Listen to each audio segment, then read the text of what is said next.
CapCut দিয়ে কোনো ভিডিওর ব্যাকগ্রাউন্ড কিভাবে পরিবর্তন করবেন। এর জন্য প্রথমেই আমরা ক্যাপকাট ওপেন করে নিচ্ছি। এবার নিউ প্রজেক্টে একটা ক্লিক করে দিচ্ছি। এবার যে ইমেজটাকে আমি ব্যাকগ্রাউন্ড হিসেবে ব্যবহার করতে চাই সেই ইমেজটাকে সিলেক্ট করে নিচ্ছি। এবার অ্যাড, ইমেজটার শেষ অংশ থেকে ক্যাপকাটের লোগোটাকে কেটে দিচ্ছি। এবার ইমেজটা আনসিলেক্ট থাকা অবস্থায় নিচে দেখতে পারবেন ওভারলে নামে একটা অপশন দেওয়া আছে, এর উপরে একটা ক্লিক করে দিচ্ছি। এবার অ্যাড ওভারলে, এবার যে ভিডিওটার ব্যাকগ্রাউন্ড আমি পরিবর্তন করতে চাচ্ছি সেই ভিডিওটাকে আমি অ্যাড করতেছি।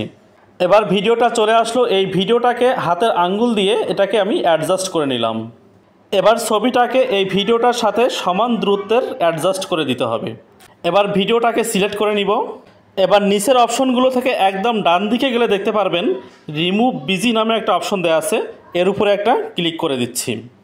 এবার অটো রিমুভাল, এর উপরে একটা ক্লিক করে দিচ্ছি। দেখুন ম্যাজিকের মতো ভিডিওর ব্যাকগ্রাউন্ডটা পরিবর্তন হয়ে গেল। এবার এখানে একটা টিক চিহ্ন দেখতে পারবেন, এর উপরে একটা ক্লিক করে দিবেন। এবার একটু প্লে করে দেখি ক্যাপকাট দিয়ে কোনো ভিডিওর ব্যাকগ্রাউন্ড কিভাবে পরিবর্তন করা যায়, চলুন দেখে নিই। এভাবে আপনি কোনো ভিডিওর ব্যাকগ্রাউন্ড চমৎকারভাবে পরিবর্তন করতে পারবেন। এখন প্রশ্ন হচ্ছে এই চমৎকার ইমেজগুলো আপনি কোথায় পাবেন।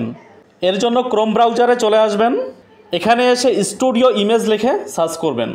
এবার এখান থেকে ইমেজ, এবার এখানে দেখতে পারবেন চমৎকার সব ইমেজ এখানে শো করছে। আপনি এখান থেকে যেটা পছন্দ হয় সেটাকে আপনি ডাউনলোড করে নেবেন।